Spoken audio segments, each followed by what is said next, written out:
Okay, Offsiders, welcome to episode 10 of Offside Talk. I am your host, Nims, and as always, I am with Fats, aka the master of the EPL, aka the master of all leagues. How you going, Fats? The master of all leagues. Where'd you get that one from, man? I rely on you too much, man. I'm fine. It's a big week, this one, or big last weekend, and big coming up week. Yeah, I'm excited to get an extra game in. Sort of makes up for the international break, Fats. Not only an extra game, there's some few blockbusters on this week, but we'll cover that throughout the podcast. Yeah, that's right. Later on. Before we get into it, actually, Fats, we've been talking about our competition that we're running. We've actually drawn our winners tonight. Huge congratulations to Inan Efe and Kushad Uz. Congratulations for that one. Yeah, we have a video of the draw that we'll probably post onto Instagram or something like that maybe later on. It's a bit of a funny. It was a bit of a surprise for us. Congratulations to those people. We will get in contact with you guys as soon as possible to get you the FIFA 20 game as soon as it comes out. Yeah, and just thank you for everyone else that was competing in the competition. We did it as legitimate as possible. The complete random. I don't think we can say anything else besides congratulations to the two winners. Yeah, comes down to a draw at the end, and we did say the more entries you have, the better your chance were of winning. And I feel those people really put in a few entries. One of them, of course, was the winner tonight. Yeah, and just to clarify, it was actually Inan's post of Kushad that actually won him the draw. So Kushad, you're out there.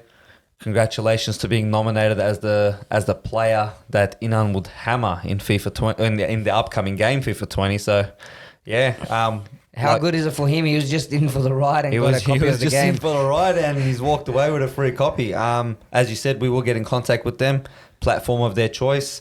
But yeah, congratulations to him. Of course, the date that you guys will receive it is subject to when FIFA 20 comes out. So correct. Hang in there, boys. Let's get on to our podcast, Fats. Let's talk about La Liga. Yeah, we've got a lot of things to cover today. La Liga. There was a big shock actually in La Liga. Real Sociedad giving Atletico Madrid their first loss.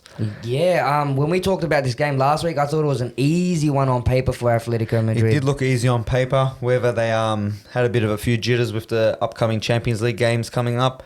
They do have Juventus at the end of the day, which isn't exactly an easy ride for them.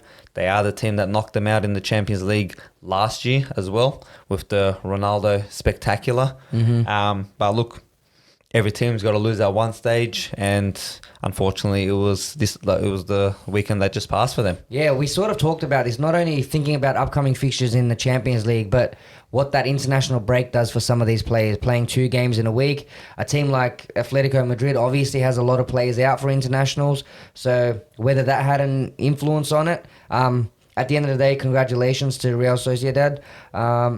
A big win over, a team that's been playing really well. Yeah, and it's just back to the drawing board for Atletico Madrid. Real Madrid walked away with 3 points. I think just their injury list is going through the roof at the moment. They got Sergio Ramos that's suspended. They got Marcelo that's injured. Hazard's back, but it doesn't look like he's exactly 100% the Hazard of the Chelsea that we've seen. But yeah, big 3 points for them. Barcelona walking away big victors against Valencia. Yeah, and I thought on paper that was going to be a really close game, Fats. I think many people did with the results that's been going for Barcelona so far. Now, again, Messi wasn't part of this game, and that's a big victory for Barcelona. Mm-hmm. So Messi has been cleared, I should say, for the upcoming Champions League game. So whether he's used for the Champions League game and rested again for the La Liga, we're going to have to wait and see how the games go. But yeah, for the big 3, excellent results for Real and Barca. Back to the drawing board for Atletico. Yeah, that sums up La Liga, Fats, for this week. You ready to move on to Bundesliga? Yeah, Bundesliga. Dortmund, big victors against Bayern Leverkusen. I don't think we expected that quickly from the international break. No. 4-0 victors against Bayern Leverkusen is not something that can be overlooked in the Bundesliga, considering Dortmund bouncing back from that shocking loss, I should say. Look, at the end of the day, it was it was the big players that stepped up. Royce with a double. Considering the way the game went, Bayern Leverkusen did have the more shots, but they weren't critical with the shots on target. Look, big victors at the end of the day. But yeah, Dortmund it looks like they're slowly starting to find their form again. Bayern Leverkusen, I think, are going to be struggling a bit this year, considering a few of their players did leave. But we're just going to have to wait to see how the Bundesliga travels. Now, the big game that weekend was RB Leipzig versus Bayern Munich, which ended up in a draw. Now, Bayern Munich did take the lead in that game early through to Lewandowski, but I think that point for Leipzig is a big point. It's massive. It is a big point, especially considering they got Champions League football also this week. Now, Bayern Munich, we've discussed this many times. Then they're not the Bayern Munich of the previous years. Whether they're going to find their form in the Champions League, I don't think so. I think they might struggle a bit, especially if they get out of the group stage and start versing the more heavy-duty teams. It doesn't seem like Bayern Munich is as critical as they once were. So whether they progress and go to win the Bundesliga once again, we're going to have to wait on time and see. RB Leipzig still, I believe, yes, they're still top of the table, right in front of Dortmund. So we're just going to have to wait and see how the Bundesliga travels, especially with these Champions League and Europa League games coming up. So, Fats, besides 2008, 2009, if I'm not wrong, when Wolfsburg won the Bundesliga, there hasn't been anyone besides Bayern Munich or Borussia Dortmund winning this. Do you see Leipzig doing it this season? I think it's a bit too early for that. If we're going to go off what we've said, which is the Bayern Munich era falling and maybe Dortmund taking it, that doesn't really break up the big two, I should say, at the moment. Whether Leipzig can continue the form, I think it's all going to fall down to how these teams travel in Europe. The more European games, the more tied players, the more fixtures. So, and you'd think that teams like Bayern Munich and Borussia Dortmund are a lot more accustomed to these long travels and longer seasons. Longer seasons, experience does matter the most. Now, these types of players, whether it's Lewandowski, Müller, even Neuer in the defense, is they're more understanding of what's coming up. Especially if you have 3 games a week, you're playing on Saturday, then Wednesday, then Saturday again. These players are regularly used to it. Whether a team like Leipzig can get through those types of games and keep the players fit and keep them running, try to tap into their youth or the depth in their team, we're going to have to wait and see, because this is sort of new territory for them. Dortmund has been through there before. But yeah, I reckon it's a bit too early to tell whether the barrier of Dortmund and Bayern Munich can break itself up. Mm-hmm. And that's pretty much it for the Bundesliga at the moment. Turkish Super League, Nims. There's a few upsets and a few shocks still at the top of the table for the Super League. Yeah, Fats, when we spoke about Alanyaspor making it 4 from 4 last week, I thought, I don't think so. I mean, Fenerbahce is one of the favourites to take it out this season. So to beat them comfortably, I think it's a great achievement for them. 3-1, of course at home, but good for them. Actually, the top teams all in Turkey struggled this week. We've got Beşiktaş, who came off a 3-2 loss to Gazişehir. And 2 red cards in that game. Yeah, and 2 red cards. I think that's what put Beşiktaş away. After they got the red cards, seemed to kill their momentum. There seemed to be no one really ready to step up and take the responsibility to create some plays. Look, at the end of the day, those red cards will play heavily, especially in the Turkish Super League with the way the crowds are. Yeah, Fats, definitely. You've got Gazişehir, who are newly promoted. They seem to have a lot of support behind them. The locals are, behind their team, and they managed to get a win against a tough opponent. Now, I've been talking about my worries with Beşiktaş this season. Obviously, they haven't made a massive amount of transfers. I mean, Tyler Boyd came onto the game. He didn't really change much for them. Maybe signs of worry. They haven't really adjusted with Abdullah Avcı, the new coach coming on after Şenol Güneş took on the Turkish national team. So signs, I think, for Besiktas to be worried. They need to change some things around and maybe look at what they have in their youth for some new, fresh blood. Trabzonspor drew at home to Gençlerbirliği, 2-2. And Başakşehir drew 1-1 with Sivasspor at home. Now, the only top team that won this week, the biggest advantage, the team that took the most advantage out of this week was Galatasaray. Of course, Falcao starting. And Falcao scoring. Look, was it the best? It was a horrible goal. It was a deflection. It was probably a fluke. It didn't go the way that it meant. Falcao actually had a few shots on goal that could have been a goal. I just liked how much energy he brought into the team. The team was passing the ball way better. Falcao was dropping into the midfield to pick up these balls, whereas with Jugner, we sort of got accustomed to him just waiting in the 18-yard box for the ball. So it was great to see Falcao getting out there. Look, at the end of the day, a player will receive that motivation, especially his name appearing on the score sheet. Now, with the shots that he's taking, we've got to also keep in mind he hasn't played. No, this is one of the first. Right. Yeah, one of the first games coming into the new season. He wasn't playing with Monaco. He was more on the bench trying to figure out his future. So I reckon give him a couple of more games, especially against teams that are more bottom tier of the Turkish Super League at home ground. Build some confidence. Yeah, build some confidence in him. Get his fitness back up. I think he'll start to score 2-3 goals a game, hopefully. Yeah, well, definitely. And you asked me last week, would I be upset if he didn't score? No, because, look, I would have been upset because there would have been a loss of 2 points for Galatasaray. But the amount of energy he showed that he's fit into this team. It was like he's been playing for this team for years. So it was great to see. Lamina obviously came off early in the game. There was some injury scare, but it wasn't actually an injury. Apparently he had a stomach bug and he was feeling nauseous. So he decided to come off, and Ömer Bayram jumped on the field and he got the assist for Falcao. So Galatasaray stepping away with 3 very big points in a week where everyone else has dropped points. Except the leaders, Alanyaspor, a big shock. That's right. They do have that. They have the main striker at the moment, which is Cisse. Cisse, yeah. Some of you might know him as the Newcastle striker that was pairing up with Demba Ba when Newcastle was killing it in front of the goal in the EPL. He did score that wondrous strike against Chelsea from pretty much the left-hand side of the field and beating Czech from a mile away. So that's currently Alanya's number 9. And he's scoring all the goals, so I can't really be shocked at him scoring the goals and them at the top. So hopefully he stays fit and he can provide some competition for the Turkish Super League. Yeah, maybe take out that golden boot this year. Maybe we'll see how he goes.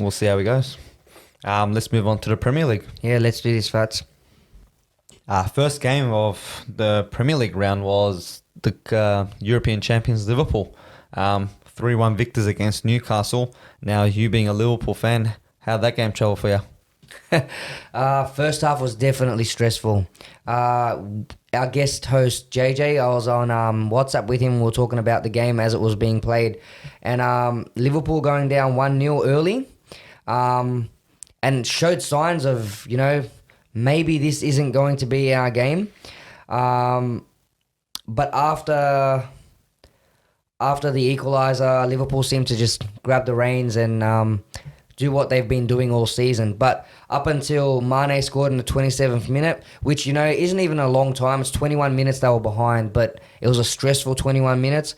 And then Mane getting the second goal sort of made me believe, okay, yeah, we got this. And then, of course, Salah finishing it off in the 71st minute. To be honest, I watched that game and I was never worried for Liverpool's sake. I'm not Liverpool supporter at the end of the day, but the goal that Liverpool conceded, no goalkeeper saving that, not even if Alisson was in the goal. Whether you blame it on the defence and go, okay, you could have maybe just kept him out, but it was a simple step over and just an amazing strike. Beautiful goal. It was a beautiful goal. So, look, at the end of the day, you could be Liverpool, you could be Barcelona, you could be anyone. Those types of shots, those types of goals, they're going to go in. Yeah. When that goal went in, it didn't look like it fazed Liverpool too much. They built on the pressure. It was just a matter of time for Liverpool. 3-1 victors. I think it could have been more for them. But take the foot off the pedal a bit. Firmino went on and was an absolute superstar. Yeah. I mean, it was just for him to just go into that game and just dictating it, it felt like he owned that game. And he was only on for, 30 minutes, 40 minutes? Mm-hmm. So, yeah, I reckon even with his slight cameo, easy man of the match that game for me. Yeah, definitely agree with you, Fats. The next game we're going to be talking about, Fats. I tipped right. You and Holmes obviously tipped wrong this week. Man U versus Leicester. Look, I watched that game as well. It wasn't a convincing victory. They did win off a penalty. Yeah, early as well. I feel bad. I sort of feel like we've jinxed Soyuncu a bit. We did praise him so much in the international break. He was actually the one that gave away the penalty. Didn't have the best of games, but I believe a man of his caliber should be able to recover from this. But it wasn't a convincing victory that Man United supporters will take away from that and go, okay, we're back. You know what I mean? We had a bit of a stumble, but we're back to playing good football. You're winning off a penalty. It didn't seem like you dictated the game. You didn't seem like you controlled the game from there onwards. You had less in possession, roughly the same amount of shots. You did hit. They did hit the woodwork once, but for me, it's more this game. It is 3 points to them, but it could have easily been a Leicester City draw or even a Leicester City win at one stage. So, look, at the end of the day, if you're a United supporter, I will take 3 points any day of the week. Especially against Leicester. We've been talking about, we did say it was going to be a tough game for them. Yeah, we did say that. And it was a sort of tough game for them. Leicester's not a simple walkover of what they used to be. So, but for United, 3 points, but some major work still need to be done. Something needs to change. Now, another team that sort of bounced back as well is Tottenham. Now, I tipped Crystal Palace for this only because based on Tottenham's form, but they went ballistic in the first half. They went to a 4-0 halftime lead. Yeah, they only needed 45 minutes in this one. Yeah, it was their main player, in my opinion, Son, just doing what he does best. It was a simple, bring it to his left foot, cut it in, bottom right. He's done that many times. He actually did. There was a bit of a comparison with his goal last year to what he did in this game, which was the identical, which was from the right-hand side of the box, control it with your left foot, bring it to your left, bottom right corner of the goal. Is Tottenham back? I don't think so. I think there's still a lot of work to be done in that team. We need consistency from them. You can't win 4-0 then lose next game. So of course, and their next game's not easy either. They have Leicester at Leicester. Mm-hmm. So now Tottenham's away record isn't the greatest. Yeah, they got the draw against Manchester City, but if you look at the stats of that game, play that game 100 times, City's winning that 99 times. Mm-hmm. So look, big win for them. A nice way to bounce back, especially with the international break. So again, good work to Tottenham. Crystal Palace back to the drawing board for them. Yeah. Fats, Chelsea. Big statement this week against Wolves. 5-2 win. A big statement here. Now, even as a Chelsea fan myself, I didn't expect a scoreline such as this.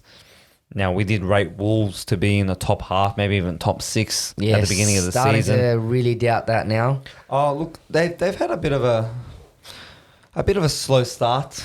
I'm not going to ride them off completely. The team, the manager that they have, the financial backing, I think that they will still be maybe in the top half of the Premier League. Mm-hmm. Maybe not conceding this many goals towards the end of the season. But for Chelsea, it's a massive result for Lampard. Massive result. We got Abraham that scored a hat-trick. We got Tomori who scored the opening goal. Absolute stunner of a goal. He caught the keeper completely off guard from maybe 20, 25 yards out. So is this it's something positive that they can take out of the game. But I think it's Wolves. Wolves just need to work on a few things. The last year when they were playing their games, you can see that it was the high pressure and the control of the ball that won them the game. Now it sort of feels like they're sort of sitting back a bit. They're more waiting for the counter attack. But as soon as they concede a goal or two, especially in this case, they were 3-0 down after 41 minutes. And it seemed like just as soon as that happened, they realized the game was on. Let's start playing football. So it was very late for them. I think they just need to work on that a little bit. Tammy Abraham scored a hat-trick and an own goal. Own goal can't be justified. Keeper smacked it into him, but he's actually the first player in Premier League history to score a hat-trick and an own goal in the same game. Whether you want that stat or not, I don't know, but especially with a victory like this, I'll take anything for them. I mean, it was a week in the EPL for own goals. So there was a number of own goals scored. I know there was an own goal in the Liverpool-Newcastle game. So, yeah, interesting week for own goals this week. Oh, look, at the end of the day, whether you're conceding the goal or whether you're scoring the goal, at the end of the day, it counts, unfortunately. But if it's for your team, I'll take it. If it's against my team, I'm not going to hate the player. So, look, Tammy Abraham, I said it at the beginning of actually earlier in the month, okay, on one of the podcasts. As soon as he starts scoring, he's not going to stop. And I'd like to see those supporters who actually hated him for missing that penalty against the Super Cup, because I can guarantee you they're cheering him now. Yeah, oh yeah, definitely. Guarantee. So, look, did Chelsea solve their number 9 problem? It looks like it. Mm-hmm. They had the curse of the number 9. You had Torres, you had Shevchenko, you had Morata. I think they've solved it. I think this player could be the future for him. He's not as... The comparison between him and Drogba is sort of there, but he doesn't have the physicality. And I don't think we want to give him that type of play, which is a physical play to him, because you can see that in his strides, in his speed, he relies on that. Now, you give him a bit of... you ask him to be a bit more physical, he's going to be a bit more slower. Now, in one of his goals, he just watched the defender and said, I'm faster than you, step over, bottom left, goal. So, if he keeps continuing to do that, the Chelsea fans will be backing him, loving him. Him and Mount, an amazing partnership at the moment. Both of them actually Mount making his England representation. So it looks like it's all on the up and up. Whether these Champions League games start to get to Chelsea from a fitness point of view, we're going to have to wait and see. But all on the up and up for Lampard. Yeah, there was an interesting comment that he made about the Champions League as well. That's on our Instagram page. Go and check it out. I thought it was quite funny that Lampard's got his own insight into how the Champions League works. Don't expect anything great, guys. It's just a really dumb comment. Look, at the end of the day, I don't think anyone's expecting Chelsea to win the Champions League. I would like to get out of the group stage and say, okay, you know what? His first season, the team that we have... the amount of experience that's with some of the players, that'll be amazing just to get out of the group stage. To top that group even would be amazing. So I think we'll get out of the group stage, but it's an excellent result, especially away. Yeah. Congratulations, Fats. Thank you very much for that one. Before we move into what I consider as the shock of the round, Watford and Arsenal. Now, that's a very bad result for Arsenal. No, especially being 2-0 in front, Fats. When you're expected to just close out the game, 2-0 in front and then you go down 2-2 is horrendous. To be honest, the scoreline is horrendous, but I think there's one more stat that absolutely worries me for Arsenal. If we look at the shots for that game, okay, Watford, 31 shots in total, Arsenal, 7. Yeah. For a team that has Aubameyang, Pepe, like I said, I believe was injured, but just for Aubameyang alone, man, with that type of attacking structure, plus Ozil was brought into the mix as well, you would expect Arsenal to be dominating the crap out of this game. To be honest, they should have lost this game. Yeah, just on statistics, yeah. Not only that, the first half, the only reason Arsenal went up 2-0 was because Watford played horrible. Watford came out like that 45 minutes. That's how we're going to get promotion if we get a point out of this. They played like a team that needed this point and to show a statement. New manager and everything, but these players absolutely hammered Arsenal in the second half. Now Arsenal did a heavy mistake in defence, and again David Luiz looked lost again. So I think Arsenal is lucky to walk away with a point here. Yeah, what you said is fully highlighted as weeks go on.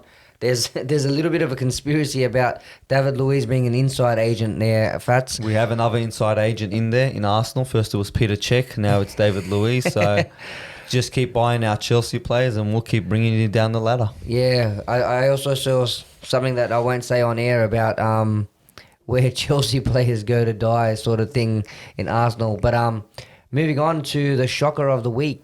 Yeah, the shocker of the week. Norwich beating the current champions, Manchester City.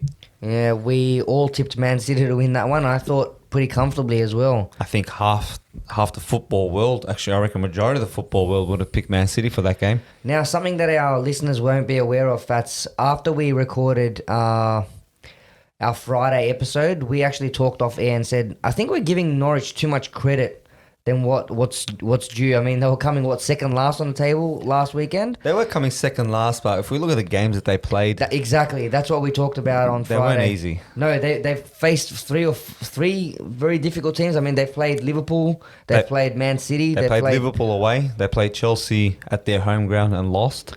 And now they've versed the champions and they walked away with a massive result here. And Pookie gets another goal. I said last week that was the end of the Pookie train, but he gets another one here. He not only does he get the goal, it's the 3 points. Yeah. So, look, again, I think it's going to be one of those games where if Manchester City play this game again 100 times, 99 of it, they're going to win it. Mm-hmm. Sterling hit the post. Aguero missing the easy chances, the chances that they would put away usually.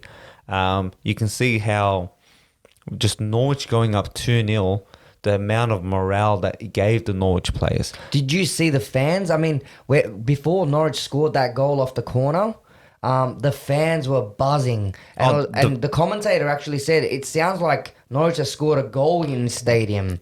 Every advantage that Norwich got, the fans were behind them. A corner, a goal, a throw-in. And it's due. It's fair to be due because Norwich, I believe it was 6 players out.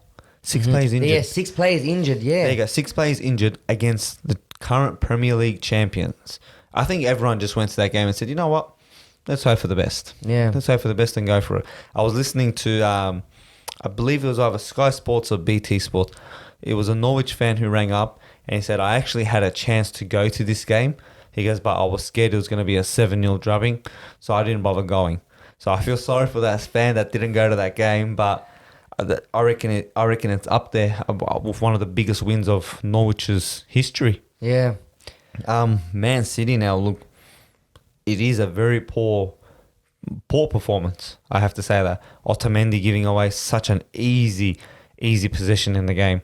Now Laporte is out 5 to 6 months. This is massive for Man City because another injury, and Guardiola is in all sorts of trouble defensively. Yeah, I think we're starting to see signs of that, Fats. Look, to concede 3 goals is huge. To concede 3 goals and to not have a good plan in place is what I think Guardiola's biggest problem is at the moment. Now, we did talk about depth, but it looks like the depth is reliant more on the attackers and the midfield. Offensive side, yeah. But from a defensive point of view, I think one more injury and they're in all sorts of trouble because these 2 defenders are going to have to be playing the big games, especially in the Premier League. You got Champions League games coming up now. Man City blessed with a pretty easy Champions League group on paper, but on paper, Norwich was an easy game too. Was an easy game as well. Now, if we look at the side and the amount of money in these sides, I think Norwich's total for their team was £5 million. 5 million. And I think Manchester City's was roughly £500 million team that they listed. 100 times more. If I was one of the sheikhs of that team that owns that club, I would start putting up some worrying signs because, yeah, you're going to have to wait to January to replace that defender or look into your youth team, which Manchester City don't exactly have at the moment. They don't have that youth academy, but I reckon maybe in a couple of, maybe a decade or so, they might be able to get there like the way Chelsea have. But yeah, it is a bit worrying. Is the title race over? No. I'm sick of this question. I'm sick of this question of the title going, okay, it's Liverpool's. No. Even Guardiola said it. this has happened before. Okay, Man City slipped. Liverpool were ahead. I think it was 7 points at one stage leading into December Last season, yeah. And we saw what happened. Yep. Okay, so the title race is nowhere near over. It would have to take a lot of. It would take, I reckon, Man City to slip up another 2-3 times for you to start going, okay, maybe it is Liverpool's year. But look, there's a few teams bouncing back. Man City, I'm pretty sure, will bounce back from this. It doesn't look like it's Manchester City's plays that are destroying them. It looks like it's just luck with the injuries. Yeah. John Stones is back, but Otamendi is a big liability. I feel like Otamendi sort of falls into the David Luiz category at the moment. So we're going to have to see what the best manager in the world that some people classify him as does, which is Guardiola. Yeah. You can see how much Man City relies on Laporte. And maybe in my opinion, a bit of overconfidence in the team after being EPL champions last season, Fats, to maybe not broaden out that defensive lineup. I don't think it's more of a overconfidence sort of thing. This is Guardiola at what he does. Barcelona didn't have this. Barcelona didn't have a good defensive format. They relied on the attacking and the midfielder to destroy the teams. Okay, his concept is, it is what it is. Don't give possession to the other team. They won't score. You don't have to defend. That's right. We don't have to defend. We can have 4 youngsters. We can have 4 10-year-olds at the back. But if the team doesn't get the ball, it's not a liability. Now, Bayern Munich, he was sort of blessed with the physicality and the strength of the defense that they already had. He had to buy a few players here and there, but it was a lot more solid defense than what he had. Now, Manchester City, that's what he did here. He went and bought Kyle Walker. He went and bought John Stones. He went and bought Laporte. He has Mendy, but Mendy's a left back and he's currently injured at the moment. I think if he was to come back, maybe he can fit into the centre back role just to fill in the gap. But I think he's in a bit of trouble at the moment, Guardiola. Like I said, his defensive ability never existed in some of the teams. He always constantly relied on the heavy, solid figures that was in the team. You had Puyol that was there. You had John Stones running the show. So we're going to have to wait and see what Mr. Pep does. Yeah, let's see how they recover from the Champions League fixture and see how they go next weekend. All we know is that money's not an issue. Money isn't an issue for this team, but you have...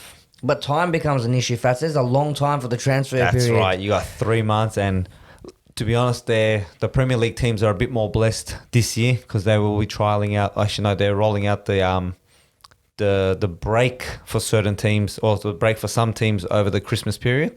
So that's going to help them out. But if they're going, see, this is another problem now. If they go into the transfer market, teams are going to know what they're after. So do you go and pay £100 million? Big price That's tag. right. We've got more Harry Maguires coming. They're going to be more desperate. And the problem also becomes who? Who can you buy?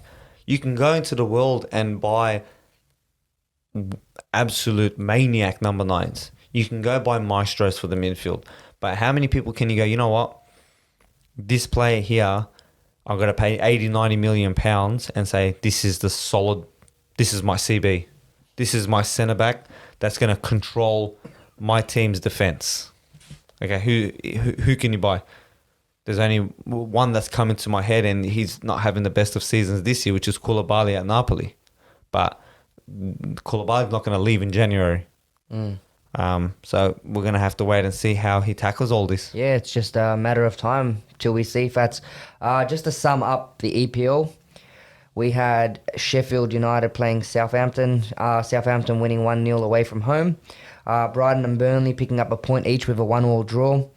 Bournemouth and Everton. Bournemouth taking 3 points with a 3-1 win over Everton, who haven't had the greatest starts. And Villa and West Ham taking a point each with a 0-0 draw. Looking at the table, Fats, what do you see? Liverpool still top 100%. The only team to keep their 100% record at the moment. So we're going to see how long that lasts. Manchester City in second, Tottenham third, United fourth.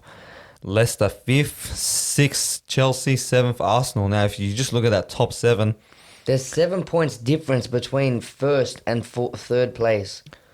yeah, look, Liverpool's on a roll at the moment, but we also have to keep in mind that Liverpool's big games are slowly starting to come up. That's true. You got the upcoming Chelsea. upcoming weekend is Chelsea away. Now, Chelsea, if they can have that big form that they used at Wolves, it seems like Liverpool's tests are slowly starting to come up to them. So we're going to see how they travel out through the upcoming fixtures. I'm looking at that top 7.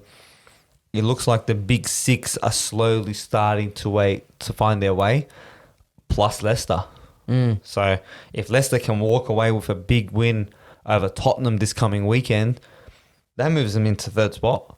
Yeah. And does that sort of solidify their position there? It could, because if they can get some big points out of the big teams, I reckon they can maybe finish top 6, top 7, and start returning into that form that won them the Premier League. Yeah. It'll be interesting to see, but it's still very, very early, Fats. And as you Still said, way early. they've got some big games coming up also. It's a great start for Liverpool, and see if they can hold on to it this weekend. Yeah, excellent start for Liverpool. Horrid start for Watford and Wolves. Look, we had Wolves top 6, top 7 maybe. Yeah, I think even worse than that, Fats, is Villa, the big spenders. I mean, you're sitting on the relegation zone. You're on the same points as third last there. Look, they are the big spenders, but it seems like slowly they're starting to gel. They could have taken 3 points very late into in the game that just passed. Grealish just missing, unfortunately. But for me, it's Wolves and Watford. I mean, these are the only 2 teams that haven't won a game. Yeah, when we did our predictions at the start of the season, I actually had Watford down for a relegation. And I was hit by a question by you, I think, by saying, what, really, Watford?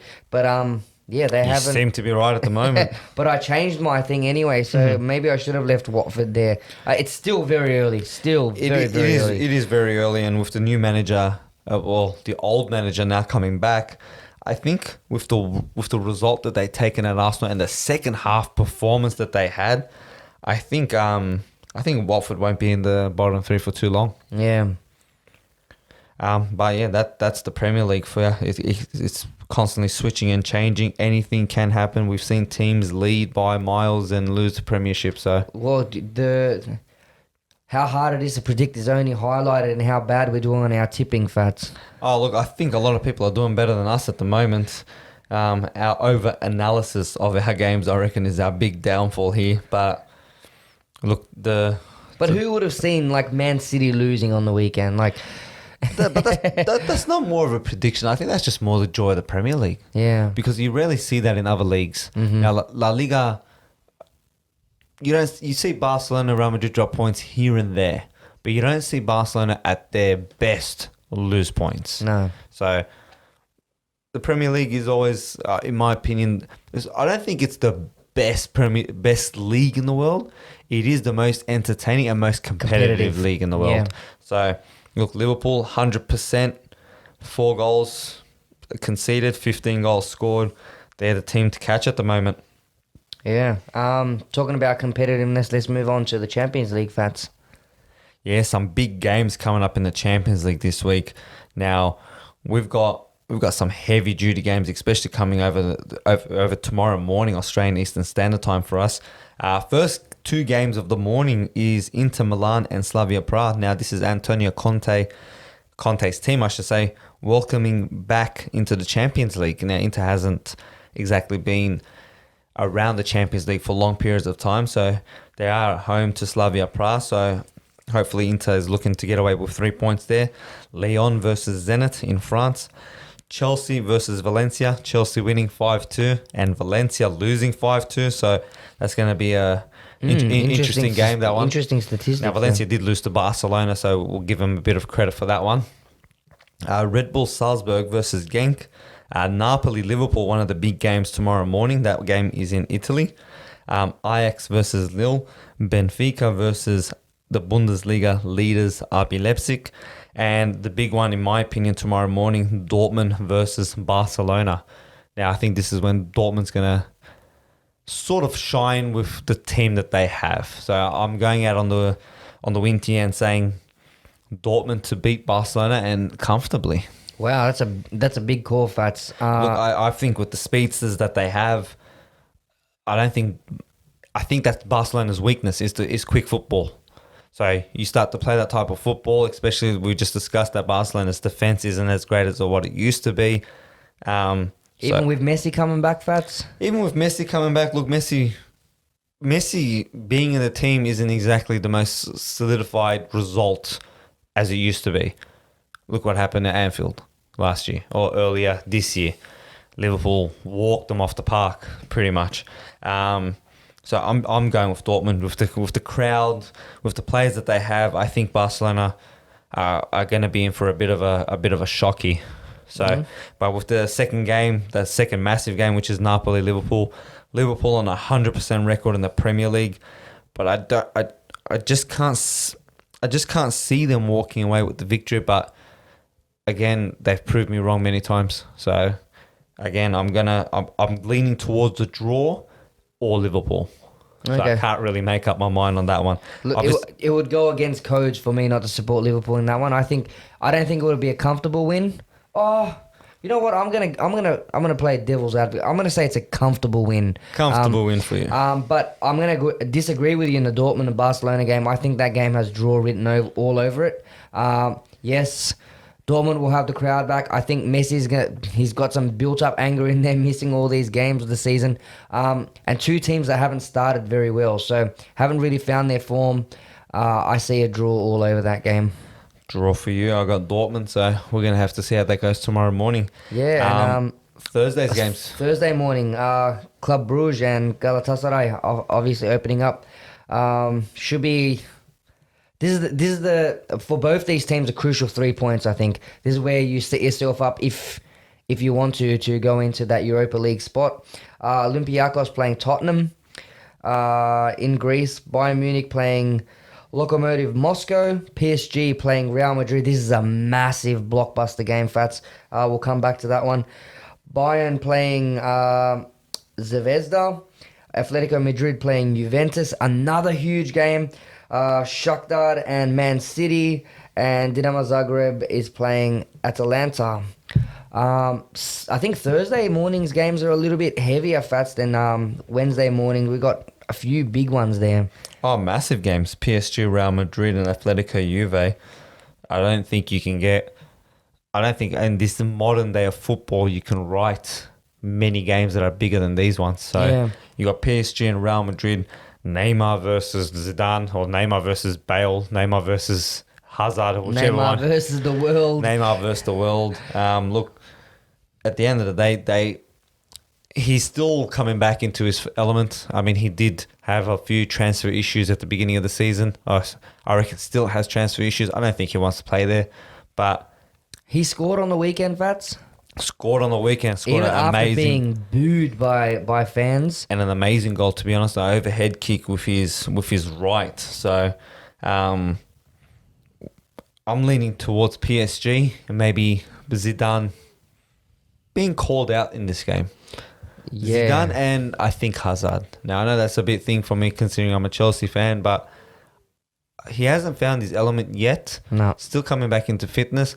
I think, and I know it's going to sound very bad as a football fan, but I hope Courtois has a horrible game.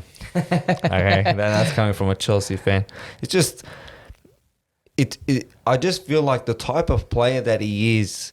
He was criticizing Hazard during one of his games. Now, he begged Hazard to come to Real, and now you're criticizing your own friend on the field. So it sort of makes it feel like a snake in the grass. Yeah. So, look, I reckon PSG to win that game. I think so too. I think too many injuries as well for Real Madrid.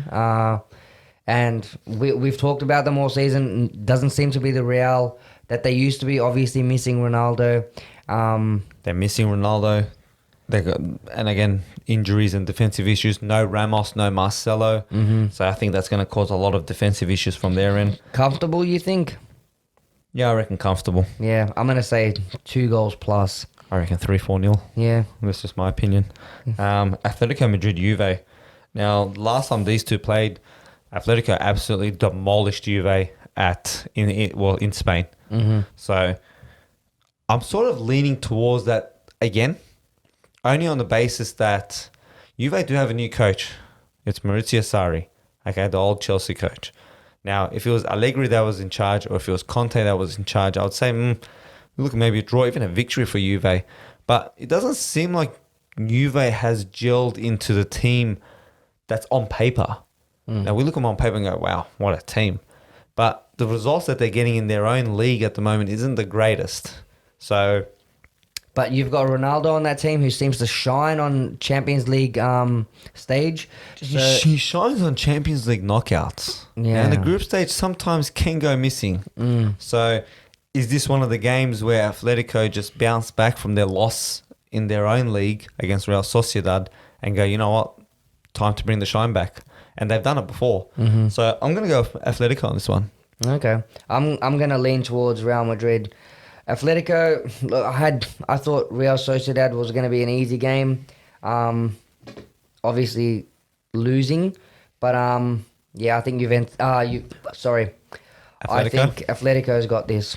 Yeah, I'm going with Atletico. Sorry, I meant I feel like Juventus has got this. Sorry. You reckon you're going for Juve? Yeah. So we're disagreeing on both the Dortmund game and the Atletico game. Yeah, we haven't been very friendly today. Look, it's going to be a very interesting round of Champions League. I don't think anyone hates the Champions League, especially if you're a football fan. Everyone looks forward to this league, one of the biggest tournaments in the world. So, starting tomorrow morning, let's get the show on the road. Yeah, I'm excited. Let's do this. And I think that's a wrap, Fats. Episode 10. Milestone right there. 10 episodes, man. 10 episodes. For all the listeners, thank you very much for listening. We're getting more and more comments on Instagram and on more and more likes. So thank you very much for the support, guys.